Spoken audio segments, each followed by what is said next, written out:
Perintah Kaisar Naga. Audiobook, novel silat. Episode 410.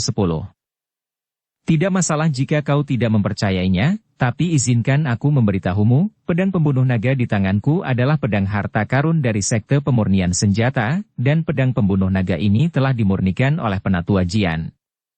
Dev Chen mengayunkan pedang pembunuh naga di tangannya dan berkata. Ketika wanita itu mendengar ini, dia menatap pedang pembunuh naga di tangan Dev, dan kemudian mencibir, "Siapa yang kau bodohi? Bagaimana kau bisa diberi pedang harta karun dari sekte pemurnian senjata? Jangan kau mengaku sebagai ahli pedang? Aku belum pernah mendengarnya sama sekali." Dev Chen melihat bahwa wanita ini sedikit tidak masuk akal, jadi dia berhenti berbicara omong kosong dengannya dan melompat meninggalkan pulau. Tidak mungkin dia memberikan pedang pembunuh naganya kepada wanita ini. "Woi, bocah, jangan pergi." Wanita itu juga melompat dan berencana mengejar Dev. Tapi begitu wanita itu melompat, ekspresinya tiba-tiba berubah sedikit, dan kemudian dia melihat ke dalam kehampaan di belakangnya, dengan sedikit kepanikan di matanya. Kemudian wanita itu mendarat kembali di pulau itu, buru-buru mengeluarkan pil dan menelannya. Dev Chen sedikit bingung, apa yang terjadi dengan wanita ini, kenapa dia tidak mengejarnya? Tepat ketika Dev Chen masih bertanya-tanya, tiba-tiba, beberapa aura datang dengan cepat dari kejauhan. "Violet Ju, aku akan melihat kemana kamu melarikan diri kali ini. Ternyata kau bersembunyi di pulau terpencil ini. Pantas saja aku tidak bisa menemukanmu sekian lama. Serahkan buku rahasia sekte 10.000 pedang Wu, dan kami dapat mempertimbangkan untuk melepaskanmu." Dengan suara mendesing dari kejauhan, beberapa sosok bergegas mendekat. Orang-orang ini tidak lemah dalam kekuatan. Total ada 5 dari mereka, 1 berada di alam Mahayana tingkat pertama, dan 4 sisanya berada di alam kesengsaraan transendensi tingkat 9. Kelima orang ini berteriak ketika mereka bergegas ke arah ini. Wajah wanita itu penuh kepanikan, dan dia menatap tajam ke arah Dev Chen, "Ini semua salahmu. Jika aku tidak bertarung denganmu dan memperlihatkan auratku, salah auraku, bagaimana mereka bisa menemukanku?" Setelah wanita itu menatap Dev Chen dengan kesal, dia terbang dan berencana untuk melarikan diri. Dev Chen juga terdiam beberapa saat. Jelas wanita itulah yang melakukan tindakan pertama, tapi sekarang ini salahnya lagi. Apa-apaan ini? Wanita tidak masuk akal. Ketika kelima pria itu melihat wanita itu hendak melarikan diri, mereka mempercepat dan mengejarnya. Mereka melewati Dev Chen, tetapi mereka berpura-pura tidak melihat apa-apa dan mengabaikan Dev Chen. Biksu muda yang berada di alam kesengsaraan transendensi tingkat ke-7 benar-benar dapat diabaikan. Tepat setelah kelima orang itu melewati Dev Chen melihat ke belakang beberapa orang dan sedikit mengernyit. Karena dia dengan jelas merasakan aura iblis dari 5 orang ini. Kelima orang ini mampu secara terbuka mengekspos aura iblis mereka, dan sepertinya mereka tidak takut sama sekali. Valentina. Tiba-tiba, Dev Chen sepertinya teringat sesuatu. Dia teringat seseorang baru saja memanggil wanita ini Violeta. Jadi apa hubungan Valentina dengan kota Zujia yang akan dia datangi? Boom! Dev Chen tiba-tiba teringat bahwa meskipun hanya separuh dari wajah wanita ini yang halus, namun penampakan separuh wajahnya itu sangat mirip dengan Valentina. Pantas saja ketika dia melihat wanita ini, dia merasa familiar, namun dia tidak memikirkannya untuk sementara waktu. "Kalian para pembudidaya iblis, aku tidak akan memberi kalian rahasia sekte 10.000 pedang. Bahkan jika aku menyelam ke laut mati dan berubah menjadi tulang, aku tidak akan memberikan rahasianya." Violeta melarikan diri dengan putus asa, dan arah pelariannya adalah ke pulau terpencil tempat Dev Chen mendarat di awal. Dev Chen melompat dan mengejarnya. Dia tidak membicarakan apakah wanita ini ada hubungannya dengan Valentina. Bahkan jika dia adalah seorang pembudidaya wanita yang tidak memiliki hubungan dan dikejar oleh begitu banyak pembudidaya iblis, Dev Chen masih harus bertanya dengan jelas. Terlebih lagi, wanita ini adalah anggota sekte 10.000 pedang, dan sekte 10.000 pedang memiliki hubungan baik dengan sekte pemurnian senjata. Faktanya, ngomong-ngomong, kesalahan wanita itu karena mengungkap keberadaannya adalah juga berawal dari kesalahannya sendiri. Jika dia tidak mengumpulkan batu api itu sendiri dan kemudian bergegas keluar ke pulau tempat dia bersembunyi, tidak akan terjadi apa-apa padanya. Dev Chen akhirnya meyakinkan dirinya sendiri, dan kemudian mempercepat langkahnya, berencana membantu Violeta. Jika Violeta ini benar-benar dari kota Sujia, maka dia harus membantu lebih banyak lagi. Bagaimanapun, kota Sujia akan menjadi keluarga jika mereka mengikuti dinasti Xiao. Violeta di depan melarikan diri dengan putus asa, sementara 5 pembudidaya iblis di belakang mengejarnya. Mereka menyerang Violeta dari waktu ke waktu, tetapi mereka tidak menggunakan gerakan membunuh mereka ke laut mati karena itu akan merepotkan. Setelah Violeta dengan putus asa melarikan diri ke pulau terpencil, dia tampak sedikit kelelahan dan hanya bisa menjatuhkan tubuhnya di pulau terpencil. Melihat ini, 5 pembudidaya iblis melancarkan serangan langsung ke arah Violeta. Cahaya cemerlang menembus malam, dan aura yang tak terhitung jumlahnya menyerang ke arah Violeta. Violeta tidak lagi memegang pedang di tangannya, jadi dia hanya bisa mengandalkan pertahanan dan menghindar terus-menerus. Namun, ini bukanlah strategi jangka panjang. 5 pembudidaya iblis dengan cepat mengepungnya. Sialan! Kalian para pembudidaya iblis sialan benar-benar membunuh ratusan anggota sekte 10.000 pedang demi buku rahasia sekte 10.000 pedang kami. Suatu hari nanti aku akan memusnahkan kalian semua cepat atau lambat. Violeta melihat kelima pembudidaya iblis yang mengelilinginya, menggertakkan gigi dengan ekspresi keengganan. Kekuatannya hanya alam Mahayana tingkat pertama, tetapi lawannya memiliki alam Mahayana tingkat pertama, dan 4 biksu yang berada di alam kesengsaraan transendensi tingkat 9. Jika dia memiliki pedang di tangannya, dia bisa melawan untuk sementara waktu, tetapi sekarang tanpa pedang, dia akan seperti harimau yang tidak memiliki gigi, dan kekuatan Violeta akan sangat berkurang. Itu semua salah orang sialan itu karena telah mematahkan pedangku. Violeta masih membenci Dev Chen saat ini. Jika Dev Chen tidak mematahkan pedangnya, dia tidak akan berada dalam keadaan malu sekarang, dan dia mungkin masih memiliki kesempatan untuk melarikan diri. Violeta, berhentilah bicara yang tidak masuk akal, segera serahkan buku rahasianya, dan kami akan melepaskanmu, dan jangan melakukan perlawanan apapun. Jika kau melawan, jangan salahkan kami karena bersikap kasar. Meski wajahmu rusak, kau masih memiliki tubuh yang bagus, lumayanlah membobol celenganmu, hehehe. Jika saatnya tiba, tutupi saja wajahmu, dan kita bersaudara akan bersenang-senang. Salah satu pemimpinnya, seorang pria berbaju hijau, tersenyum dingin. 5 pembudidaya iblis masing-masing berdiri di satu arah, mengelilingi Violeta. Ya, kami tidak pilih-pilih. Kalau menginginkan tubuhmu, kami bisa menutupi wajahmu untuk meredakan hasrat dalam hati kami. Seorang kultivator iblis berjanggut memiliki senyuman cabul di wajahnya, dan matanya terus mengamati tubuh Violeta. Kau harus patuh. Bagaimanapun, sekte 10.000 pedangmu sudah hancur. Apa gunanya menyimpan buku rahasia yang rusak itu? Serahkan pada kami. Jika tidak, jika kami berlima pergi bersama, tubuh kecilmu yang anggun harus menanggungnya, kan? 5 pembudidaya iblis mempermalukan Violeta dengan kasar, dan menatap tubuh Violeta tanpa malu-malu. Dasar bajingan. Kalian orang-orang yang tidak tahu malu bahkan lebih tidak tahu malu daripada pengintip itu. Mata Violeta dipenuhi amarah, dan dia tiba-tiba menyerang pria berbaju hijau itu dengan telapak tangannya.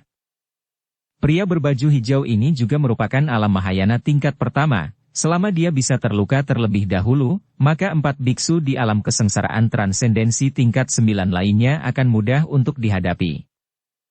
Pria berbaju hijau sepertinya sudah bersiap menghadapinya. Ketika dia melihat Violeta menyerangnya, dia tidak bisa menahan diri untuk tidak mengangkat sudut mulutnya dan berkata, "Gadis kecil, kau telah dibodohi." Setelah mengatakan itu, terlihat kekuatan iblis mengalir ke seluruh tubuh pria berbaju hijau, dan kemudian kekuatan iblis itu tiba-tiba mengembun menjadi gumpalan aura aneh. Dengan lambaian lembut telapak tangannya, 4 orang lainnya juga memancarkan aura-aura yang sama. Kemudian aura ini terjalin menjadi jaring besar, menutupi Violeta. Violeta sangat marah hingga dia sedikit panik. Menghadapi kemunculan jaring besar yang tiba-tiba, ekspresinya berubah drastis. Jaring besar ini terlihat sederhana dan biasa-biasa saja, tetapi ketika menyebar, kehampaan di sekitarnya bergetar, mengunci semua ruang secara instan. Violeta tidak memiliki tempat untuk melarikan diri bahkan jika dia ingin melarikan diri. Dalam sekejap, Violeta disegel oleh jaring besar. Sialan. Bajingan keparat. Kalian orang-orang tercela. Violeta mengutuk dan berusaha keras untuk melepaskan diri dari jaring besar dan melarikan diri, tetapi tidak peduli seberapa keras dia berusaha, tidak ada gunanya. Hahaha, jangan repot-repot. Kau bahkan tidak memiliki pedang di tanganmu. Tidak mungkin menembus jaring besar kami. Lebih baik menyerah saja dan patuh, kita bercinta. Hahaha. Pria berbaju hijau itu tertawa bangga. Tepat ketika pria berbaju hijau mendekati Violeta, sesosok tubuh tiba-tiba melintasi kehampaan dan kemudian mendatangi Violeta. Dengan kilatan cahaya keemasan, jaring besar yang mengikat Violeta berhasil ditembus, dan Violeta lolos dari jaring besar tersebut. Ketika beberapa pembudidaya iblis melihat ini, mereka tercengang. Pemuda itu mengerutkan kening dan berkata, "Siapa kau? Berani merusak perbuatan baik kami?" Baru pada saat ini Violeta melihat dengan jelas bahwa orang yang menyelamatkannya adalah Dev Chen. Hah! Kalian berlima pria besar sebenarnya mencoba berurusan dengan wanita yang lemah. Apakah kalian masih laki-laki? Pantas saja kalian melatih kemampuan iblis satu persatu dan bersedia menjadi pembudidaya iblis. Ternyata kalian semua idiot. Dev Chen berkata dengan nada mengejek kepada 5 pembudidaya iblis. Ketika kelima orang mendengar ini, mereka langsung diliputi amarah, dan mata mereka dipenuhi cahaya dingin yang haus darah. Kelima orang ini bukanlah pembudidaya iblis sungguhan, tetapi biksu manusia yang mempraktikkan keterampilan iblis dan menjadi pembudidaya iblis. Pembudidaya iblis jenis ini memiliki status terendah di antara klan iblis. Mereka hanya membuat keputusan ini untuk segera meningkatkan tingkat kultivasi mereka. Sekarang perkataan Dev Chen telah mengungkap borok dari 5 orang, itulah mengapa mereka menjadi sangat marah. Wah, kamu, seorang biksu di alam kesengsaraan transendensi tingkat ke-7, berani berbicara dengan kami seperti ini. Apakah kamu lelah hidup? Pria berbaju hijau melambaikan tangannya, dan jaring besar yang dibelah Dev menutup dan menuju ke arah Dev dan Violeta. Melihat ini, Dev sekali lagi memegang pedang pembunuh naga dan menebas langsung ke arah jaring besar. Hati-hati, jangan biarkan jaring besar ini menyentuh tubuhmu. Melihat ini, Violeta segera mengingatkan Dev. Dev tidak mengerti apa yang dimaksud Violeta. Pedang pembunuh naga di tangannya telah menyentuh jaring besar. Dengan cahaya pedang yang memancar ke segala arah, jaring besar itu langsung terpotong-potong. Jaring besar itu dipotong-potong, tetapi pria berbaju hijau itu tidak tampak cemas sama sekali. Sebaliknya, dia menyeringai di sudut mulutnya. Tepat ketika Dev tidak mengerti apa yang direncanakan orang ini, jaring yang rusak terus menimpa Dev. Setelah jaring besar yang pecah ini menimpa Dev, jaring tersebut segera memelintir dan membungkus Dev dengan erat. Hahaha, apa menurutmu kamu bisa kabur jika berhasil memecahkan jaring sebesar itu? Pria berbaju hijau itu tertawa dan berkata, "Barangmu ini agak menarik." Dev melihat jaring besar yang mengikatnya. Bukannya takut, dia malah tertarik. "Lepaskan dirimu, cepat lepaskan dirimu." Jaring besar ini tidak hanya akan membatasi pergerakanmu, tapi juga menyerang kesadaranmu dan membuatmu tidak sadarkan diri. Violeta melihat Dev tertahan oleh jaring besar dan segera mengingatkannya. Saat dia selesai berbicara, Dev merasakan aura aneh datang dari jaring besar, terus-menerus menuju ke tubuhnya. Aura semacam ini terus-menerus menyerang lautan kesadaran seseorang, mengaburkan kesadarannya, dan akhirnya mencapai hasil terkendali. Dev tersenyum. Jika serangan spiritual semacam ini bisa menembus lautan kesadarannya, itu hanya akan menjadi lelucon.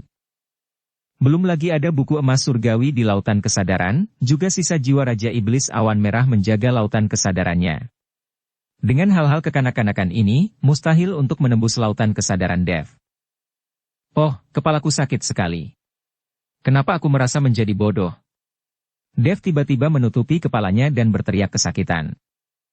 Violeta sangat cemas sehingga dia menggaruk-garuk kepalanya, tetapi adakah yang bisa dia lakukan?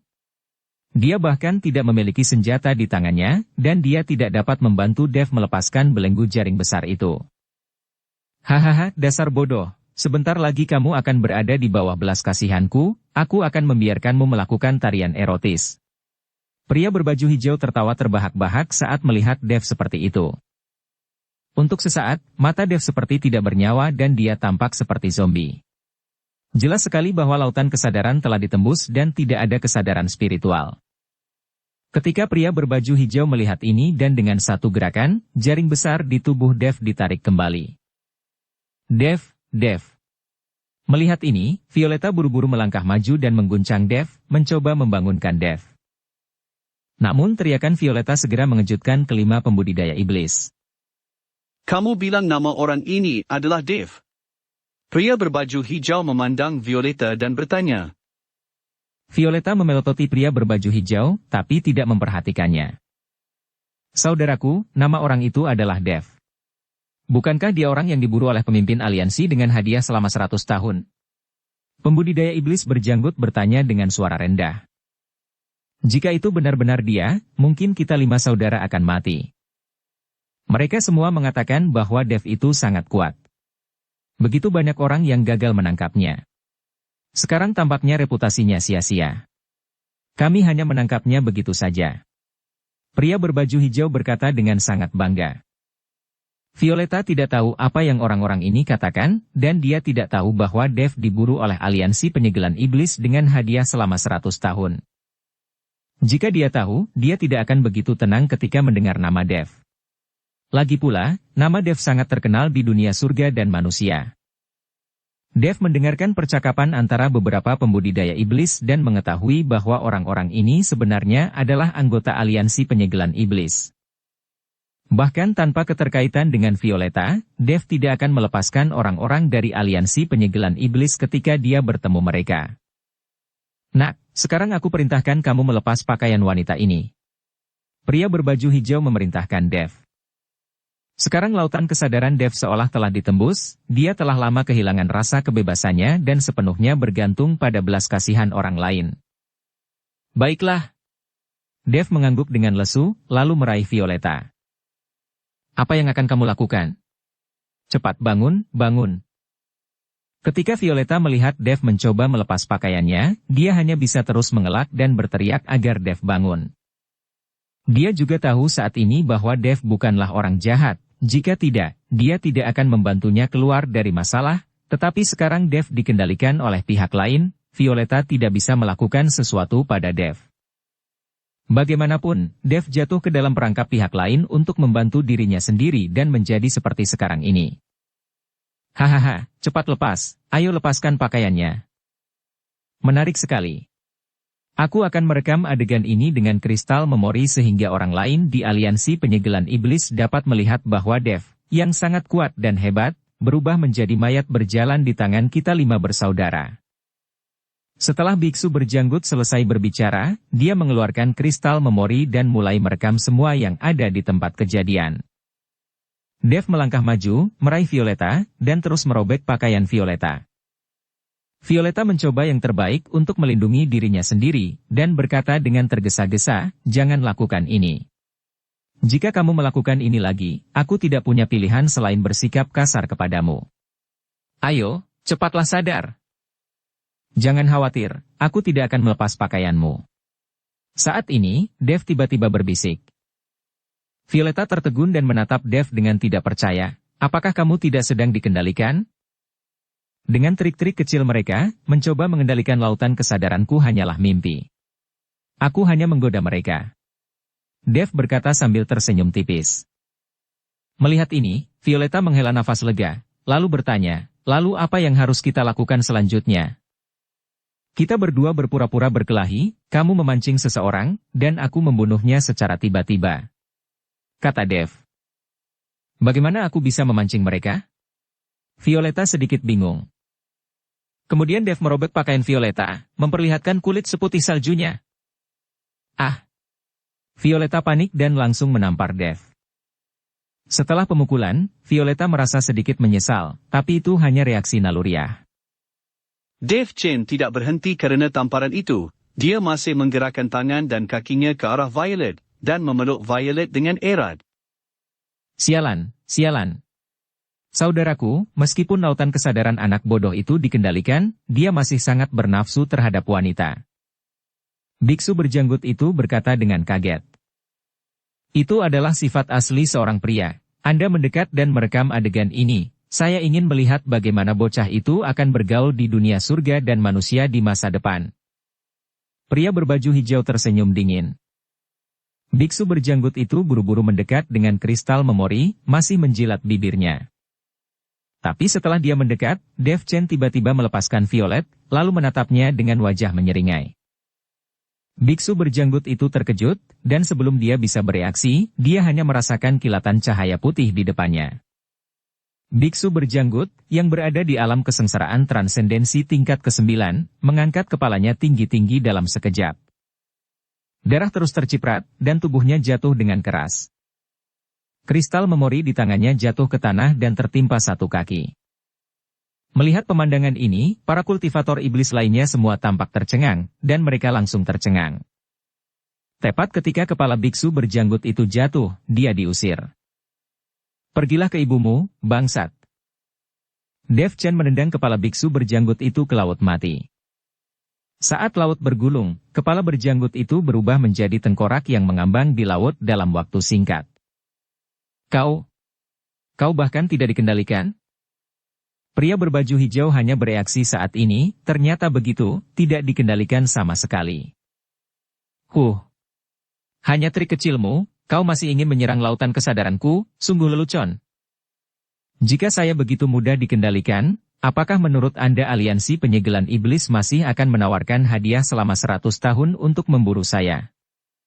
Dev Chen berkata sambil mencibir. Bajingan, bocah keparat, aku akan membunuhmu. Pria berbaju hijau diajak dan tiba-tiba menjadi sangat marah.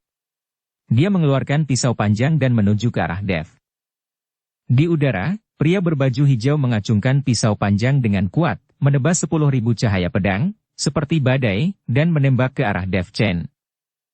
Sudut mulut Dev Chen sedikit terangkat, matanya penuh dengan penghinaan, dan cahaya keemasan muncul di seluruh tubuhnya, mengaktifkan tubuh emas yang tidak bisa dihancurkan, dan sisik emasnya menutupi seluruh tubuhnya. Setelah tubuh emas yang tidak bisa dihancurkan diaktifkan, Dev Chen benar-benar langsung menuju cahaya 10.000 pedang tanpa ragu sedikit pun. Apakah kau mencari kematian? Setelah melihat ini, Violet buru-buru berteriak. Bagaimana bisa ada pandangan seperti itu, berinisiatif menghadapi serangan lawan, bukankah ini mencari kematian? Nak, kau bocah gendeng. Kau sangat gila sehingga kau berani bergegas tanpa bersembunyi atau berkedip. Biksu berbaju hijau itu sangat marah ketika dia melihat bahwa Dev Chen berani melawan cahaya pedangnya. Ini terlalu berlebihan untuk meremehkan dirinya, bagaimanapun, dia adalah seorang biksu di alam Mahayana. Pada saat ini, tubuh Dev Chen memancarkan cahaya keemasan yang samar, dan tubuh emas yang tidak bisa dihancurkan menempel pada tubuhnya. Melihatnya dari kejauhan, itu seperti dewa perang dengan baju besi emas dengan emas yang dituangkan ke seluruh tubuhnya. Bang bang bang. Dimanapun Dev Chen berlalu, bilah yang berasal dari serangan itu semuanya mengenai Dev, tetapi tidak menyebabkan kerusakan pada Dev, sebaliknya, bilah itu langsung hancur. Adegan ini langsung membuat semua orang terlihat bodoh. Itu adalah pukulan dari biksu alam Mahayana, dan Dev Chen benar-benar membiarkan bilah dengan keras mengenai tubuhnya. Dan sepertinya serangan ini tidak akan menyebabkan kerusakan sedikit pun pada Dev. Ini sungguh luar biasa. Dev Chen hanya tingkat 7 di alam kesengsaraan transendensi. Bahkan jika itu adalah baju besi harta karun yang dikenakan di tubuhnya, tidak mungkin untuk tidak membahayakan sama sekali. Tidak ada yang tahu, kekuatan Dev Chen saat ini telah lama melampaui tingkat pertama alam Mahayana, bahkan jika tidak ada perlindungan tubuh emas yang buruk, tubuh fisik Dev tidak memiliki masalah melawan serangan biksu tingkat pertama di alam Mahayana. Sekarang tubuh emasnya diaktifkan, jika pria berbaju hijau ingin menyakiti Dev, saya khawatir ini agak sulit. Sial, baju zirah harta karun pada anak ini terlalu mesum. Biksu berbaju hijau mengutuk, wajahnya luar biasa. Namun detik berikutnya, dia hanya merasakan sekuntum bunga di depannya, dan tubuh Dev Chen langsung menghilang. Rusak. Biksu berbaju hijau tiba-tiba terkejut, dan tubuhnya dengan cepat mundur. Tapi meskipun biksu berbaju hijau ini bereaksi begitu cepat, tapi dia masih terlambat.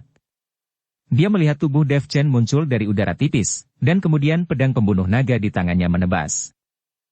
Puff! Pedang pembunuh naga menebas tubuh biksu berbaju hijau. Dengan teriakan, salah satu lengan biksu berbaju hijau langsung terpotong. Jika dia tidak bereaksi cukup cepat, itu bukan lengan yang terpotong, tapi lehernya. Kau, latihan seperti apa yang kau miliki? Biksu berbaju hijau terkejut, melihat lengannya yang terpotong, matanya penuh keterkejutan. Beberapa kultivator iblis lainnya juga memandang Dev Chen dengan tak percaya.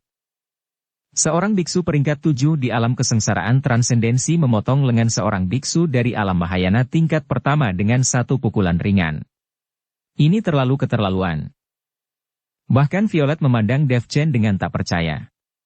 Pada saat ini, dia menemukan bahwa ketika dia bertarung dengan Dev Chen tadi, Dev Chen sama sekali tidak menggunakan kekuatan penuhnya, dan dia telah menoleransinya.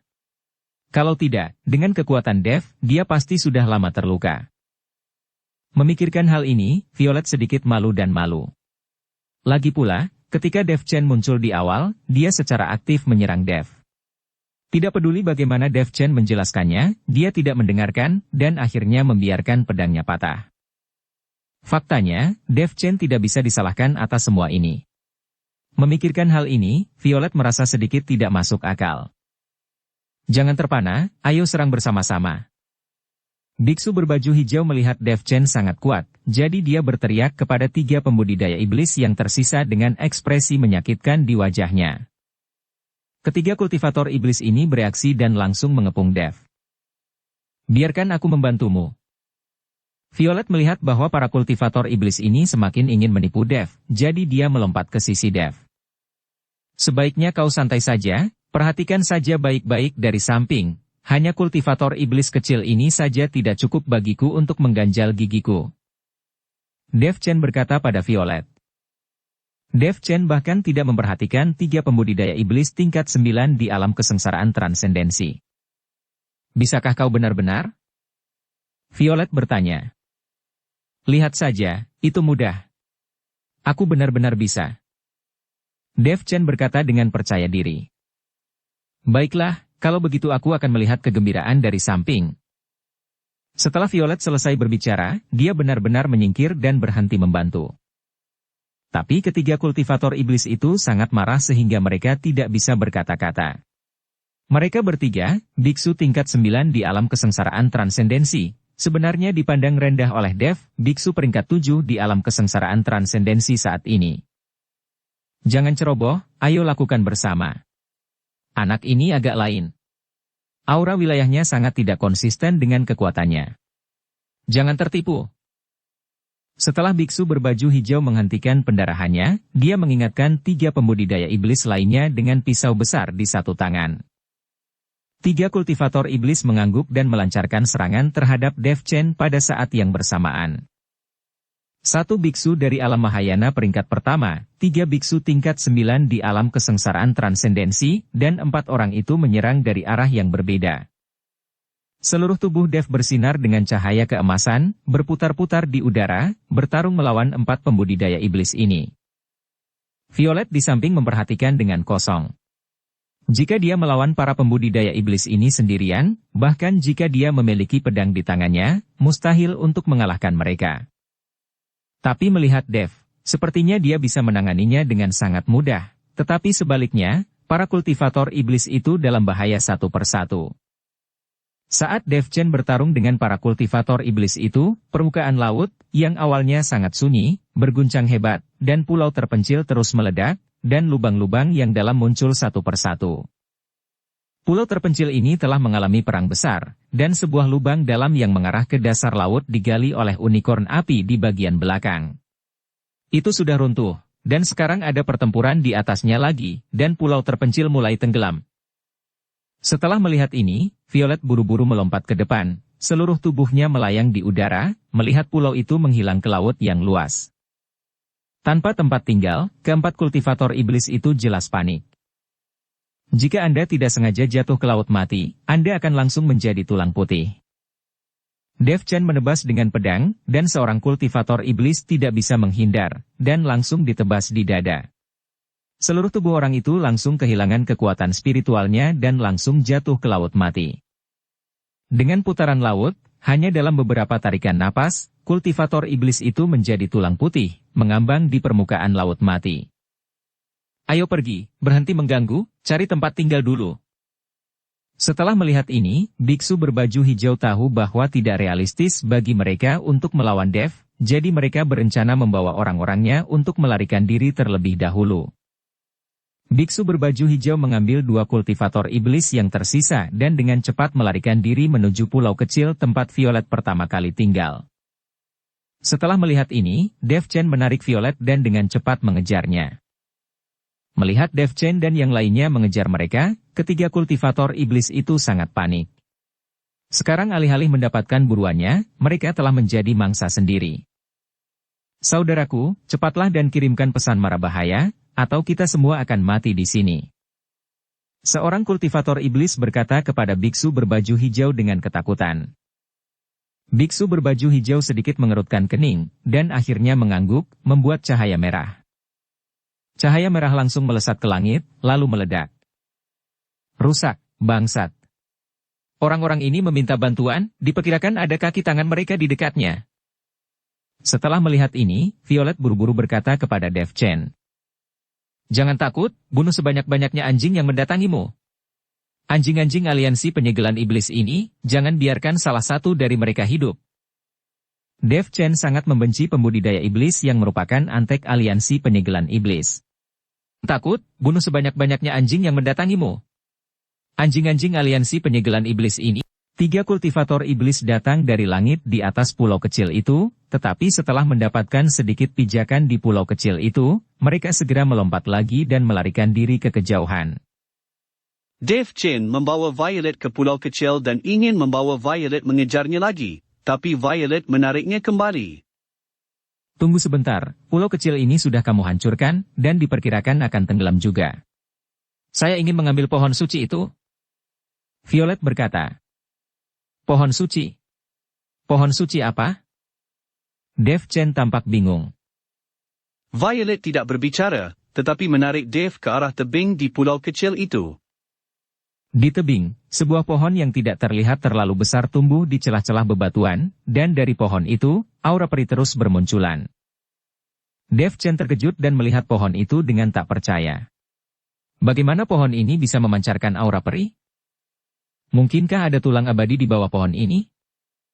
Tapi pohon ini tumbuh di celah-celah batu.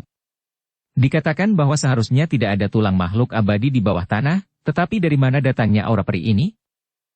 Ini adalah pohon suci. Saya telah berkultivasi meningkatkan levelku di mata air spiritual dan pohon suci selama bertahun-tahun di pulau itu. Tapi, Anda menghancurkan mata air spiritual. Sekarang hanya ada pohon suci ini. Saya ingin mengambil pohon suci ini, jika tidak setelah pulau kecil itu tenggelam, pohon suci ini juga akan menderita. Setelah Violet selesai berbicara, dia melompat ke arah pohon suci. Dia berencana untuk mencabut pohon suci, dan kemudian mencari tempat untuk menanamnya kembali, sehingga dia dapat terus berlatih dengan pohon suci. Tetapi ketika Violet mendekati pohon suci itu tiba-tiba melonjak dengan kecemerlangan hijau tua. Kecemerlangan ini membentuk pedang spiritual dan menyerang Violet, mencegah Violet mendekat. Violet terkejut dengan perubahan yang tiba-tiba itu. Pedang roh menebas, yang menyebabkan beberapa luka di tubuhnya, dan seluruh tubuhnya hampir jatuh ke laut mati. Setelah melihat ini, Dev Chen melompat dan membawa Violet kembali. Baik Violet dan Dev Chen melihat pohon suci di depan mereka dengan kaget. Mereka tidak mengerti bahwa itu hanya sebatang pohon. Bagaimana itu bisa melancarkan serangan? Apakah pohon itu hidup atau tidak? Dev Chen menggunakan tekniknya secara langsung, menutup ruang di sekitarnya, dan kemudian meraihnya ke arah pohon. Dia ingin melihat apa yang istimewa dari pohon ini. Tidak hanya dapat memancarkan energi peri, tetapi juga dapat secara aktif menyerang manusia. Pohon ini memancarkan serangkaian bilah spiritual, tetapi Dev Chen hanya menghindar tapi meskipun bilah spiritual itu mengenainya, tidak menyebabkan bahaya sama sekali. Dev Chen meraih sebatang dahan pohon, lalu mencabutnya dengan paksa. Pohon itu dicabut langsung dari celah batu. Saat dicabut, pohon itu meronta, seolah mencoba melepaskan diri dari cengkeraman Dev Chen. Aneh sekali, pohon ini memiliki kesadaran. Dev Chen meraih pohon itu dan berkata dengan heran. Ini juga pertama kalinya aku melihatnya. Kenapa pohon ini seperti hidup? Violet juga sangat terkejut. Abaikan saja sekarang. Orang-orang itu akan kabur. Lebih baik kejar mereka dulu. Dev Chen membawa Violet bersamanya dan mulai mengejar ketiga pembudidaya iblis itu. Selama periode ini, Dev Chen mencoba memasukkan pohon itu ke dalam cincin penyimpanan beberapa kali, tetapi selalu gagal.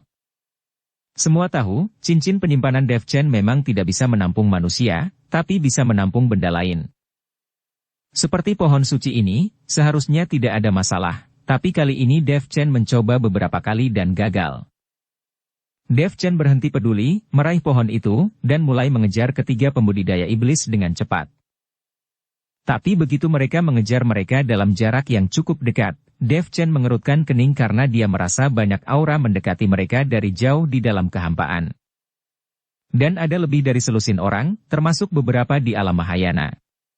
Ini seharusnya menjadi bala bantuan yang dibawa oleh tiga pembudidaya iblis itu. Bukankah wilayah timur sangat gersang dan seharusnya para biksu tidak terlalu kuat? Mengapa begitu banyak biksu dalam skala besar tiba-tiba datang ke sini? Dev Chen tidak bisa berkata-kata.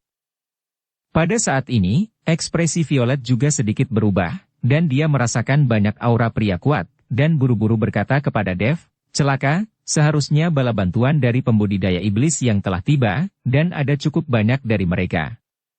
Akan berisiko jika mengejar mereka. Ayo pergi. Dev Chen mengangguk, lalu membawa Violet dan lari dari arah lain. Yang harus dia lakukan hanyalah meninggalkan kawasan laut mati. Tidak lama setelah Dev Chen dan yang lainnya pergi, terjadi fluktuasi dalam kehampaan, dan seorang pria berjubah berwarna darah muncul. Di belakangnya ada banyak biksu, beberapa di antaranya adalah alam Mahayana tingkat pertama. Jika Dev Chen tidak pergi, dia akan terkejut ketika melihat pria berjubah berdarah, karena orang tersebut adalah Zeke yang mengambil batu iblis surgawi dan melarikan diri. Dia telah mendapatkan kembali tubuh fisiknya, dan kekuatannya telah ditingkatkan ke alam Mahayana tingkat kedua. Harus dikatakan bahwa Zeke ini bisa dianggap sebagai jenius. Ketika biksu berpakaian hijau melihat kemunculan tiba-tiba pria itu, dia langsung sangat gembira. Dia segera pergi menyambutnya dan berkata, Tuan Ning, aku tidak menyangka kau akan datang membawa orang-orang ke sini secara langsung. Zeke memandangi lengan biksu berbaju hijau yang terpotong, sedikit mengernyit dan berkata, Ada apa denganmu? Kau bahkan tidak bisa berurusan dengan seorang gadis kecil, goblok. Wajah Zeke penuh amarah, yang membuat takut biksu berbaju hijau.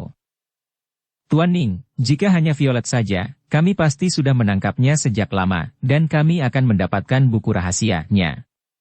Sayang sekali Dev Chen muncul di tengah jalan. Orang ini sepertinya tidak berada pada level tinggi, tapi kekuatannya tidak lemah dan memiliki baju besi yang berharga. Dia benar-benar membuat kita sangat menderita. Biksu berbaju hijau menjelaskan dengan cermat. Dev Chen. Zeke sedikit terkejut, dan kemudian wajahnya menunjukkan sedikit kegembiraan, hahaha, kami benar-benar musuh di jalan sempit. Orang ini sebenarnya datang ke wilayah timur. Aku sebelumnya khawatir akan sulit untuk menemukannya. Tuan Ning, tahukah kamu Dev Chen itu? Orang itu yang diperintahkan oleh pemimpin aliansi untuk diburu dengan hadiah sumber daya selama 100 tahun.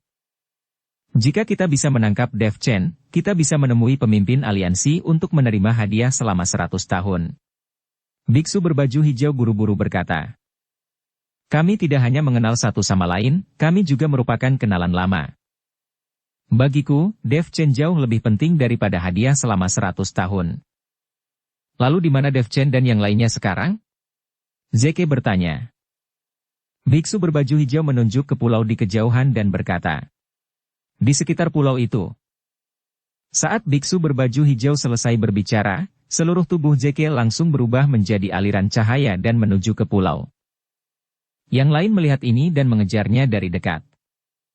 Tetapi ketika Zeke tiba di pulau itu, dia tidak menemukan jejak Dev Chen, jadi dia membuat segel dengan tangannya, dan aura yang tak terhitung jumlahnya di sekitarnya berkumpul dengan liar menuju posisinya. Terlihat darah di sekitar tangan Zeke, berputar terus-menerus. Akhirnya, darah itu terus menyatu dengan energi spiritual di sekitarnya, dan akhirnya berubah menjadi wajah manusia yang besar. Wajah orang ini sangat aneh. Mulutnya menempati setengah ruangan, tetapi hanya ada satu mata di dahinya. Kelihatannya sangat menakutkan. Mata di dahi wajah manusia berkedip terus-menerus, dan kemudian seberkas cahaya diproyeksikan ke dalam kehampaan. Dalam cahaya itu, sosok Dev Chen dan Violet perlahan muncul.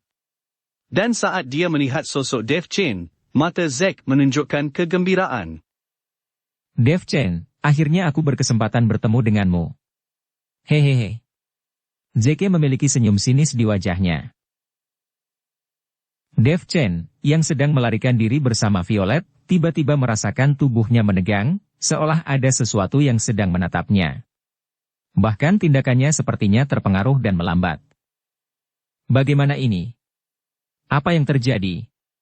Kenapa aku merasa ada yang memata-matai kita? Dev mengerutkan kening dan berkata. Aku merasakan hal yang sama, aku selalu merasa tidak nyaman. Kata Violet. Ini adalah wajah hantu menjelajahi langit. Ini seseorang yang sedang memata-matai lokasimu. Kurasa mereka akan segera menemukanmu. Saat ini, Raja Iblis Awan Merah berkata. Saat Raja Iblis Awan Merah selesai berbicara, wajah aneh yang besar tiba-tiba muncul di kehampaan di atas Dev Chen dan yang lainnya. Wajah aneh ini setinggi manusia, dengan satu mata di dahinya berkedip terus-menerus. Dev Chen, aku akhirnya menemukanmu. Dendam di antara kita berdua harus diselesaikan. Saat ini, mulut besar di wajah hantu itu terbuka dan tertutup, dan suara Zeke keluar. Zeke. Dev Chen tercengang. Dia tidak pernah menyangka bahwa Zeke itu benar-benar akan datang ke wilayah timur, dan dia sepertinya telah pulih. Apa ini? Violet tampak panik, dengan keringat dingin di dahinya. Dia tidak tahu apa itu seringai yang tiba-tiba. Dan dari belakang seringai itu, dia dapat dengan jelas merasakan lebih dari selusin aura mendekat dengan cepat. Jangan khawatir, kita harus mempercepat, kalau tidak kita akan mendapat masalah. Dev Chen tidak tahu level apa yang telah dicapai Zeke saat ini, tapi itu pasti tidak terlalu rendah. Bakat orang ini juga sangat bagus, dan dia juga orang kuat kecil yang tak terkalahkan. Namun, di bawah pengawasan wajah aneh itu, Dev Chen dan Violet, mereka berdua tidak bisa bersembunyi sama sekali, dan mereka tidak bisa bergerak lebih cepat. Wajah aneh itu sepertinya memiliki semacam gravitasi, menarik Dev Chen dan Violet dengan erat. Aku punya mutiara migrasi di sini yang bisa membawa kita keluar dari area ini secara instan, tapi kemanapun kita dibawa adalah acak dan aku tidak punya cara untuk mengendalikannya. Pada saat ini, Violet mengeluarkan sebuah bola. Ada kabut biru samar di dalam bola itu. Oke. Segerakan. Selama kita meninggalkan area pengawasan ini, kita punya cara untuk melarikan diri. Gunakanlah dengan cepat, kata Dev Chen. Violet memegang mutiara migrasi, wajahnya penuh kusut. Bagaimanapun, mutiara migrasi ini sangat berharga, dan dia hanya punya satu. Jika digunakan, itu akan hilang sama sekali. Tapi ketika dia memikirkannya, jika mereka tidak menggunakannya, mereka semua mungkin tertangkap dan mungkin mati di sini. Kemudian Violet mengertakkan gigi dan menghancurkan mutiara migrasi sekuat tenaga. Saat asap biru membubung, Dev Chen dan Violet merasakan aura cahaya mengelilingi mereka. Kemudian waktu dan ruang berjalan di depan matanya, dan dia menghilang dalam sekejap yang tak terkendali. Dev Chen mencoba yang terbaik untuk membuka matanya, ingin melihat kemana mutiara migrasi ini akan membawa mereka. Tapi semua yang mengenai matanya hanyalah cahaya putih yang lewat dengan cepat, dan dia tidak bisa melihat apapun dengan jelas. Dev Chen dapat dengan jelas merasakan tubuhnya ditarik ke depan oleh suatu kekuatan. Ketika Zeke dan yang lainnya tiba, mereka menemukan bahwa Dev Chen telah menghilang. Zeke sekali lagi menggunakan wajah hantu menjelajahi langit untuk mengetahui lokasi Dev Chen dan yang lainnya, tetapi dia mencoba beberapa kali tanpa hasil. Sial. Sialan. Mereka berdua telah kabur. Teknik macam apa ini yang bisa membuat dua orang menghilang begitu saja? Sepertinya itu adalah mutiara migrasi yang digunakan oleh Violet. Aku ingat sekte 10.000 pedang memiliki benda itu. Mutiara migrasi itu tak ternilai harganya, tapi Violet bersedia menggunakannya. Saat kami mengepungnya, dia bahkan tidak berpikir untuk menggunakan mutiara migrasi. Itu karena dia tidak punya waktu untuk menggunakannya. Jika dia mengeluarkan mutiara migrasi, kita pasti sudah merampasnya sejak lama. Beberapa pembudidaya iblis berkata dengan enggan. Zeke melihat sekeliling dengan wajah dingin, dan dengan lambaian tangannya, wajah aneh itu menghilang. Kemudian Zeke mengeluarkan kompas yang sangat kecil, menggigit jarinya, dan menaruh setetes darah pada kompas tersebut. Kompas langsung memancarkan cahaya merah. Zeke menutup matanya sedikit dan terdiam. Saat ini, Dev Chen dan Violet tidak tahu seberapa jauh mereka berteleportasi. Ketika mereka melihat pemandangan sekitarnya dengan jelas, mereka menemukan bahwa mereka dikelilingi oleh lautan luas dan tidak ada tempat untuk berpijak. Apa? Ini, tempat macam apa ini? Jangan pergi ke pedalaman laut mati. Jika kita tidak dapat menemukan pulau, bukankah kita sedang dikutuk? Ketika Violet melihat ini, dia berkata dengan panik. Tanpa tempat berpijak, mereka hanya mengandalkan kekuatan spiritual dalam tubuh untuk melayang. Mereka takut akan jatuh ke laut mati jika tidak dapat menemukan daratan. Terlebih lagi, baik Dev Chen maupun Violet telah melalui pertarungan yang menghabiskan banyak energi, sehingga mereka tidak memiliki cukup energi untuk tetap melayang di udara. Mari kita manfaatkan waktu untuk pulih terlebih dahulu. Hanya setelah pemulihan kita dapat menemukan daratan lebih cepat. Dev Chen berkata pada Violet. Bahkan tidak ada tempat tinggal. Kalau terus dikonsumsi seperti ini, aku khawatir akan jatuh ke laut mati sebelum bisa pulih. Violet berkata dengan ekspresi terdiam. Karena tidak ada tempat tinggal, ayo kita ke dasar laut untuk memulihkan diri. Dengan begitu kita terhindar dari perburuan. Mereka pasti tidak akan mengira kita akan berada di dasar laut, kata Dev Chen. Bersambung ke episode 411.